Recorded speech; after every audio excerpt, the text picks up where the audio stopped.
I'm 72 years old, and for 50 of those years I tried to be the perfect woman. Not good, not kind, not loving, perfect. I am 72 years old, and there is something I have never said out loud before. Not to my husband, not to my children, not even to myself. For 50 years I believed silence would save me. I believed being perfect would protect me. I believed if I endured long enough, life would eventually reward me. It didn't. And what I finally realized, what took me 7 decades to understand, is the part that still makes my hands shake when I think about it. I learned early what perfect looked like. It looked like silence when I wanted to scream. It looked like a smile when my chest was tight with resentment. It looked like meals cooked on time, clothes folded just right, opinions swallowed whole. It looked like being chosen last, but never complaining. It looked like shrinking myself so other people could feel tall. No one ever said, "Be perfect." They didn't have to. The rules were everywhere. In the way my mother praised women who endured.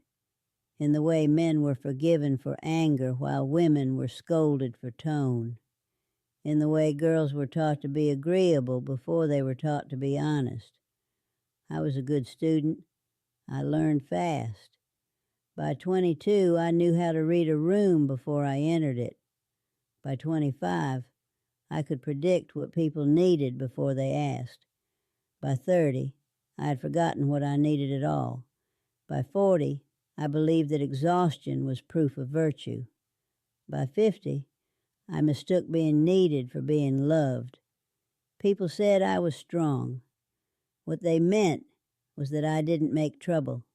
People said I was selfless.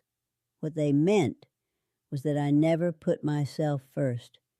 People said I was lucky. What they meant was that I stayed. I stayed in conversations that diminished me.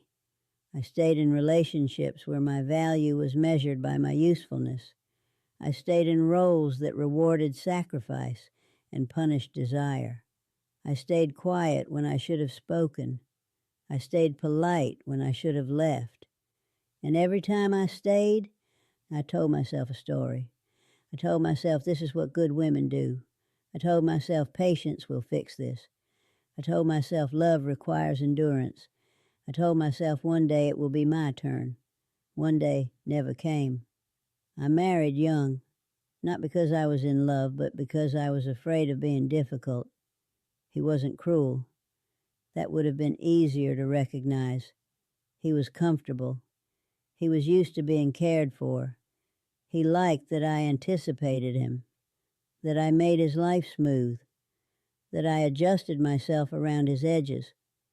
When I asked for more, he looked confused, as if I were asking him to speak a language he had never learned. So I translated myself into silence. When the children came, I disappeared completely. I became schedules and lunches and clean shirts. I became the glue that held everything together and the background no one noticed. I loved my children fiercely, but even love can become a place to hide. I told myself that motherhood was enough. I told myself that wanting more made me ungrateful. At night, when the house was finally quiet, I would sit alone and feel something ache inside me. Not sadness exactly, not anger, something emptier, like standing in a room that used to be full of furniture and realizing everything had been slowly carried away. I didn't have the language for it then. Now I do. It was grief. Grief for the woman I kept postponing. Grief for the voice I trained myself not to use. Grief for the choices I never believed I was allowed to make. I thought being perfect would keep me safe. I thought if I did everything right, nothing bad would happen. That if I loved enough, gave enough, endured enough, I would be rewarded with peace. Instead, I was rewarded with invisibility. At 60, My body began to change in ways I could not ignore. Not just aches and stiffness, but a deep fatigue that sleep didn't touch. I went to doctors. They ran tests. Everything came back normal. What they couldn't measure was the weight of decades lived for everyone else. When my husband retired, he expected me to continue exactly as before. Same meals, same patients, same emotional labor, but something in me had started to crack. Small at first. Hairline fractures I tried to smooth over with routine, then bigger, louder, impossible to ignore. One afternoon, standing in the kitchen, stirring a pot I didn't want to cook, I felt it clearly for the first time. I don't want this life anymore. The thought terrified me, not because it was cruel, but because it was true. I had spent 50 years making sure other people were comfortable. I'd never asked myself what comfort meant to me. I'd mistaken obligation for purpose. I'd confused endurance with love. I'd been so busy being the perfect woman that I had never been a real one. That realization didn't arrive gently. It came with panic, with guilt so heavy it made me nauseous, with a voice in my head whispering, "Who do you think you are?" I tried to push it back down. I told myself it was too late. I told myself I had done my duty. I told myself change was selfish at my age. But once you see a truth, you cannot unsee it. Every thank you felt hollow. Every expectation felt heavier. Every compromise felt like another small erasure. I began to notice how often I apologized for existing, how often I softened my words before they reached my mouth, how often I said yes when my whole body screamed no. I began to realize that perfection had cost me my life, not all at once, one decision at a time. And the most painful part was this: no one had forced me. I had participated willingly, believing the lie that love required self-abandonment. I'm not telling you this to shame you. I'm telling you because I wish someone had told me. I wish someone had said, "Do not build your worth on how well you disappear." I wish someone had said, "Being easy to live with is not the same as being alive." I wish someone had said, "You will not get your years back." At 72, I am finally learning how to be imperfect, how to disappoint, how to choose myself without explaining. It is awkward. It is messy. It is lonely sometimes, but it is honest. And honesty, I have learned too late, is worth more than approval. This is only the beginning of what I need to say. I thought once I admitted the truth to myself, everything would become clear. I thought clarity would bring relief. It didn't. It brought chaos. Because when you spend 50 years being who everyone needs, the moment you stop, the world reacts as if you've committed a crime. Not loudly, not dramatically, but with disappointment, confusion, and a quiet withdrawal of affection that hurts more than anger ever could. The first time I said no, my hands shook. My heart raced like I was doing something dangerous. It wasn't even a dramatic refusal, just a simple, ordinary no. No, I don't feel like cooking tonight. No, I can't take that on. No, I'm tired. The room went still. No one shouted. No one argued. They just looked at me differently, as if I had broken an unspoken agreement, as if I had failed to perform the role they had come to rely on. That's when I realized something painful. People don't always love you for who you are. Sometimes they love you for how well you serve the life they want. People began saying, "You've changed." They never asked if I was happier. They never asked what had been missing all those years. Change to them meant malfunction. My husband noticed first, He said it casually one evening, like he was commenting on the weather. "You're not the same lately." I waited for concern to follow. It didn't. There was no curiosity in his voice, no desire to understand, just unease, as if the furniture had been rearranged without his permission.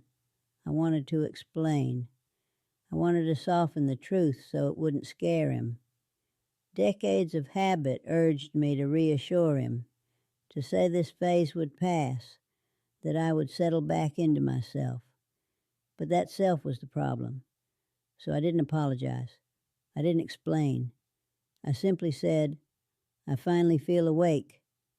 He nodded, distracted, already thinking about something else. That nod told me everything. The woman he was comfortable with was the woman who asked for nothing, and that realization hurt more than any argument ever could. Once I stopped trying to be perfect, I began to see my life clearly for the first time, not through the lens of duty, but through honesty. I saw how often my kindness had been mistaken for permission, how often my patience had been used as an excuse not to change, how often my silence had trained people to overlook me. This wasn't about blame. That came later. First came grief, deep, unexpected grief.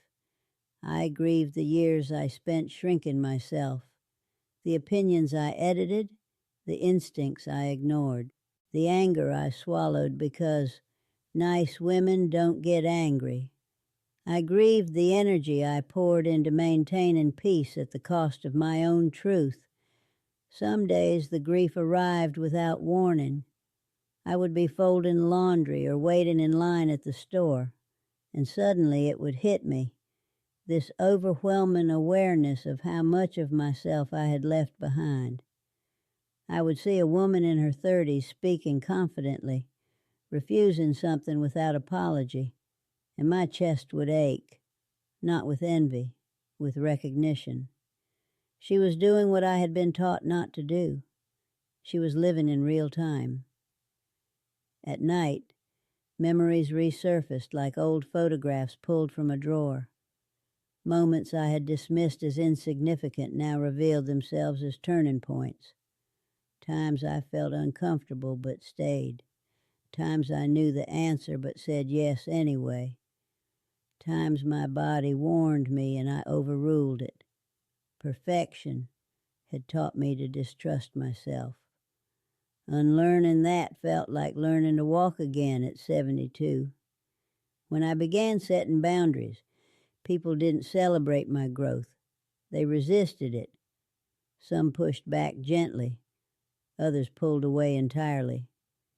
Friends I had supported for decades grew distant when I stopped being endlessly available. Family members spoke about me in hushed tones, as if independence were a symptom of bitterness.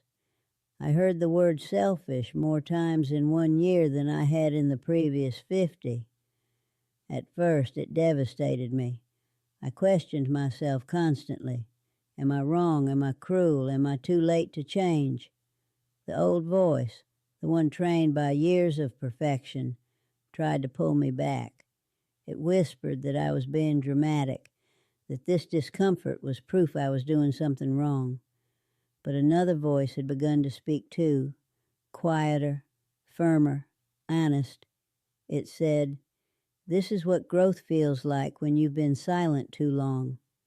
There were losses, real ones, relationships that could not survive without my self-sacrifice, roles that evaporated the moment I stopped overfunctioning, invitations that stopped coming, praise that disappeared overnight. But something else appeared in their place, relief, a deep, steady relief that settled into my body like breath after years of holding it in. For the first time, my yes was clean. My no was complete. I stopped explaining myself as if my needs were inconveniences. I stopped managing other people's emotions. I stopped apologizing for taking up space. I began doing small things that felt enormous. leaving conversations when I felt disrespected, resting without justifying it, choosing quiet over obligation, speaking my truth even when my voice shook. These changes didn't make me admired. They made me real. Freedom, I learned, doesn't feel like fireworks. It feels like alignment, like finally standing straight after years of bending. It is subtle, steady, and deeply unsettling to anyone who benefited from your silence. There were moments I wanted to go back, to return to the familiar safety of being praised for, endurance, to disappear again into usefulness. Change is terrifying when your identity has been built around being needed. But I couldn't go back, because once you stop abandoning yourself, returning feels unbearable. At 72, I'm not reinventing my life in dramatic ways. I'm not chasing youth or pretending regret doesn't exist. I'm simply choosing honesty where I once chose perfection. My days are quieter now, smaller, truer. I understand something I wish I had known much earlier. Being loved should not require self-erasure. Peace should not come at the cost of your voice. And a life lived perfectly but dishonestly is not a life well lived. I wasted 50 years believing my worth was measured by how much I gave, how little I asked for, how easy I made myself to live with. I cannot reclaim those years, but I can refuse to waste another day, and I can tell the truth plainly and without apology. If you're still bending yourself into shapes to be acceptable, stop. If you're waiting for permission to live honestly, it will not come. If you believe endurance is the same as love, it is not. Do not make my mistake. Your life is not something to be postponed. And there is still more that must be said.